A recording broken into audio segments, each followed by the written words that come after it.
In the previous section, we looked at the slope-intercept form for a line. Now we're going to look at point-slope form. The line with a slope of m passing through the point x1, y1 has the equation y minus y1 equals m times x minus x1. Note that in this equation, the m, the x1, and the y1 will all be replaced with numbers. The x and the y, without the subscripts, will be left as x and y. Here's an example using point-slope form. We're going to find the slope-intercept form of the line passing through the points shown, and those points are 1, 7, and 3, 3. What you need to do is to find the slope first, then use the slope and either one of the 2 points, and put those into point-slope form, and then you will solve for y, and that will put it into slope-intercept form. Give this a try on your own, and then resume the recording to check your answer. Okay, the first thing we do is we find the slope. 7 minus 3 over 1 minus 3 gives us a slope of negative 2. Then we're going to use the point-slope form of the equation. So notice, even though they only worked out one of them, they showed you that you can use the 0.17 or the 0.33 either way.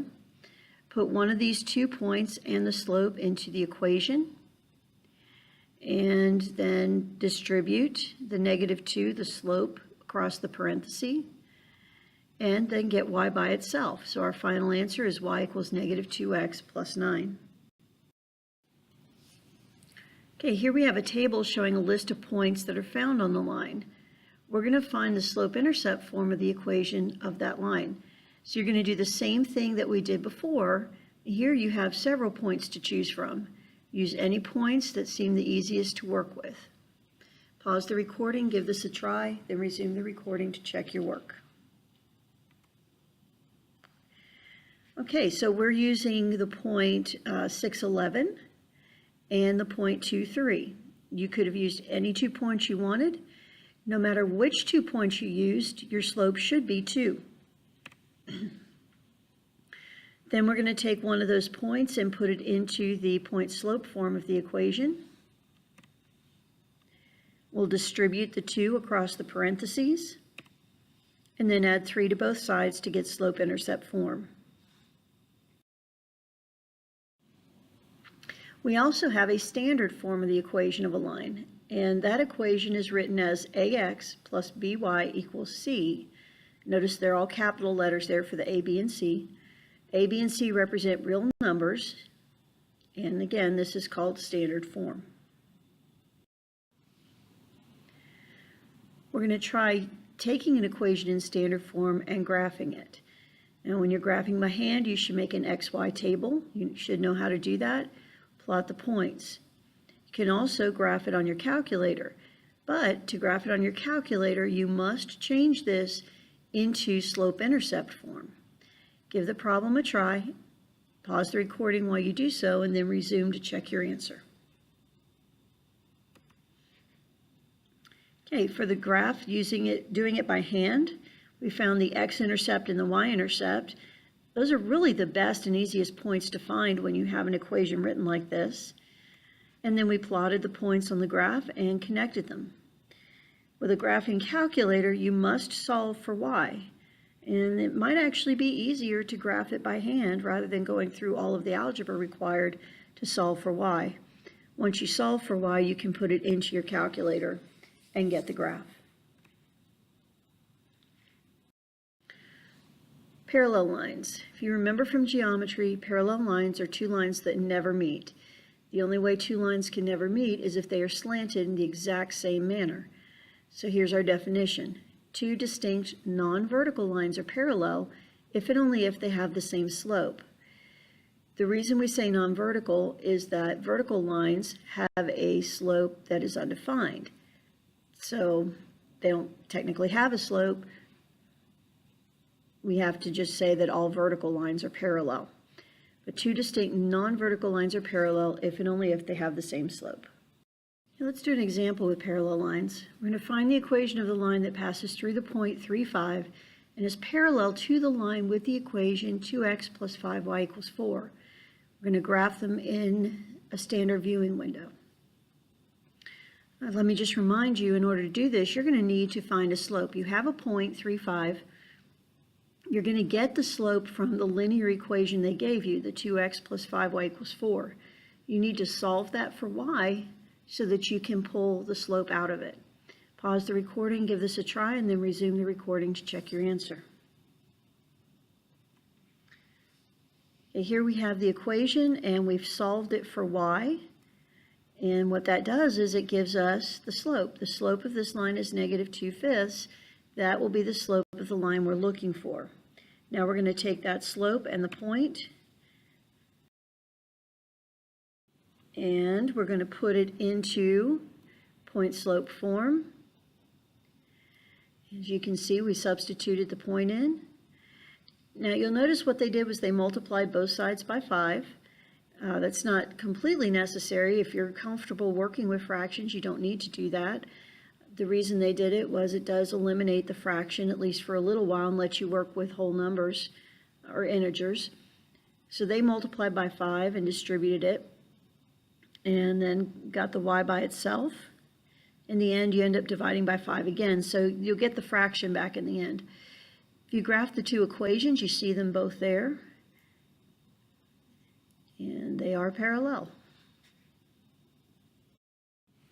The perpendicular lines, a little bit different. It says two lines, neither of which is vertical, are perpendicular if and only if their slopes have a product of -1. In other words, when you multiply the slopes of the two lines together, you get -1 for an answer. Another way of saying this is that the slopes are negative reciprocals. In other words, if the slope of one is 2/3, the slope of the perpendicular line will be -3/2. Again, notice we're excluding vertical. A vertical line will always be perpendicular to a horizontal line, and we can't use the same test there because a horizontal line has a slope of 0 and a vertical line has an undefined slope. Try an example with perpendicular lines. We have a point 3, 5, and this line is going to be perpendicular to the line that has the equation 2x plus 5y equals 4. We're going to do the same thing we did with parallel lines, but this time we're looking for a perpendicular one. Pause the recording, give it a try, resume the recording to check your answer. Okay, if you didn't notice, this is the exact same equation we had in the previous example. And when we found its slope, the slope of that line was -2/5. Since now we're looking for a perpendicular line, we're going to flip that upside down and change the sign and have a slope of 5/2. We'll then put the point and the slope into the point slope form, as we did before.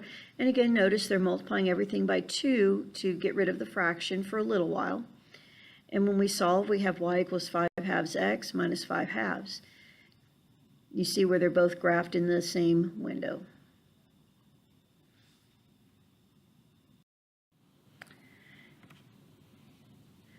And now we're going to talk about a concept called regression.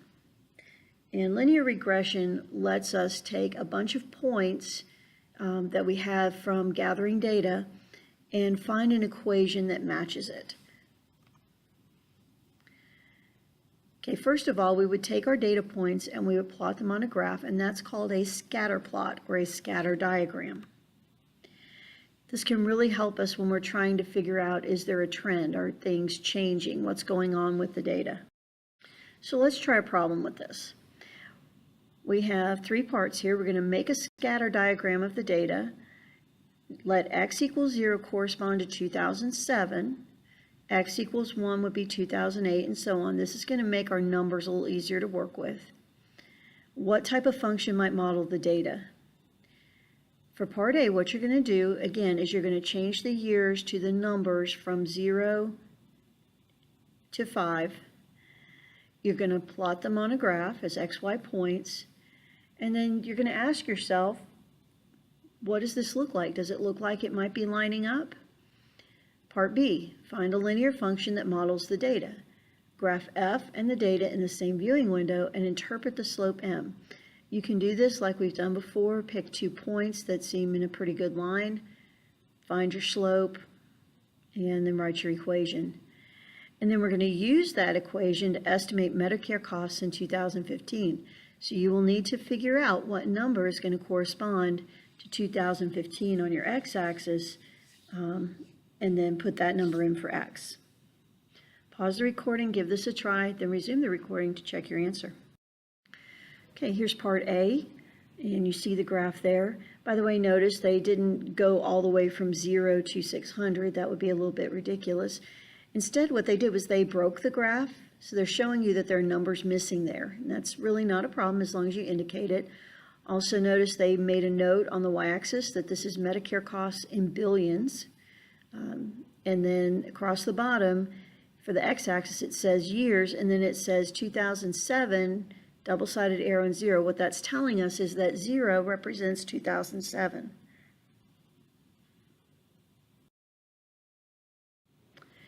Then you choose 2 data points, and they use 0, 432 and 3, 525, and found the slope. And you can really, if you're paying attention, 0, 432, that's the y coordinate, that's the y-intercept. So you don't really even need to use point slope form. You can put this straight into slope intercept form. And so we have our equation 31x plus 432. And then we figure out that 2015 would be 8 on the x-axis, and so we're going to substitute that for x, and we get 680. So the final answer is that the model projects that Medicare costs should reach $680 billion in 2015. When you do regressions like this, and that is what this is called, a linear regression, there's something called a correlation coefficient, and it's represented by the lowercase r. The correlation coefficient determines if the linear model is appropriate, and how appropriate is it. R will always be from -1 to 1. The closer R is to +1, the better the fit, and you have a positive slope. So positive correlation coefficient means that as the x values go up, the y values go up, and you have a positive slope.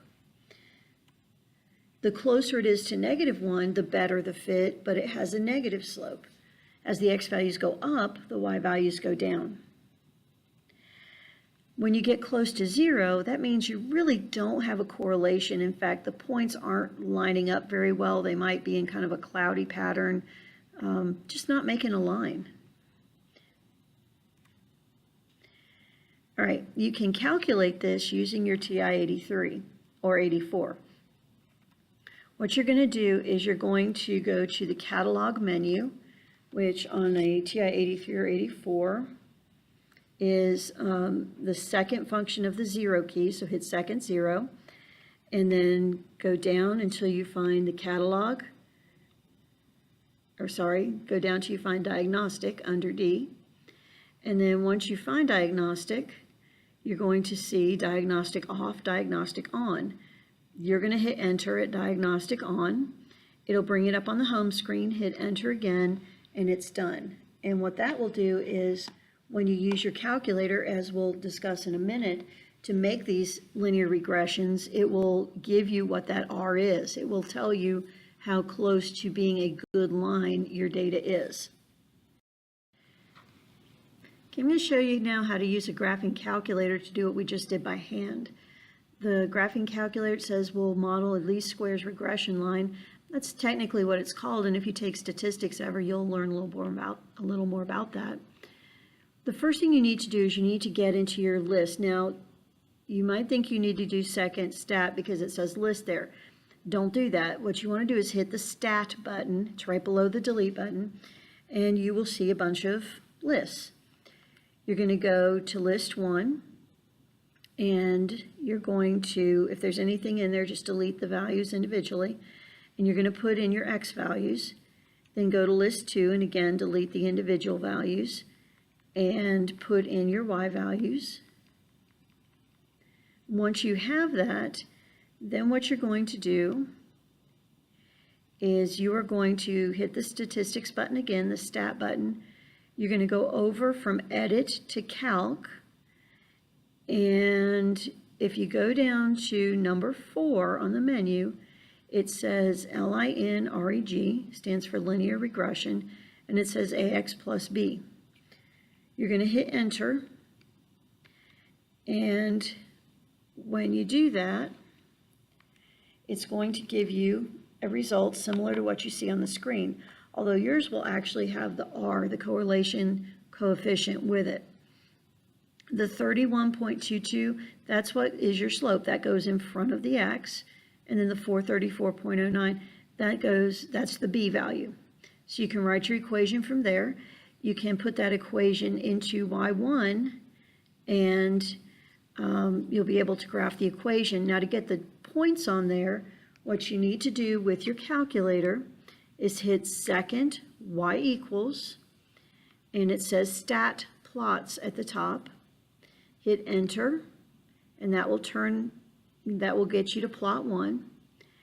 Highlight on and hit enter. And then for type, you want the very first thing there. There's 6 choices. You want the very first thing. It's probably already highlighted.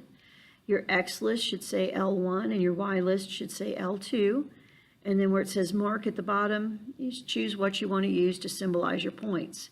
You've got 3 choices. Okay. Another handy feature for this is if you go to Zoom Stat, it is, I believe, yes, number 9 on the menu, on the Zoom menu. It will create a window that's just perfect for the numbers that you've put in.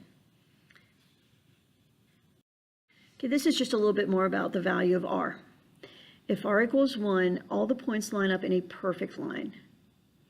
If it equals but going up with a positive slope. If it equals -1, it's a perfect line going down with a negative slope. If it's between 0, 1, and 1, it goes up, but the line might not be as good a fit. If it's between -1 and 0, the line goes down with a negative slope, but again, the points may not all line up perfectly. If R equals 0, you can't even pretend there's a line there. There's nothing. Just a big cloud of points, no linear direction at all. Okay, we're going to end with a few problems to try. So as you go through these, pause the recording, try the problems, and resume the recording to check your answer.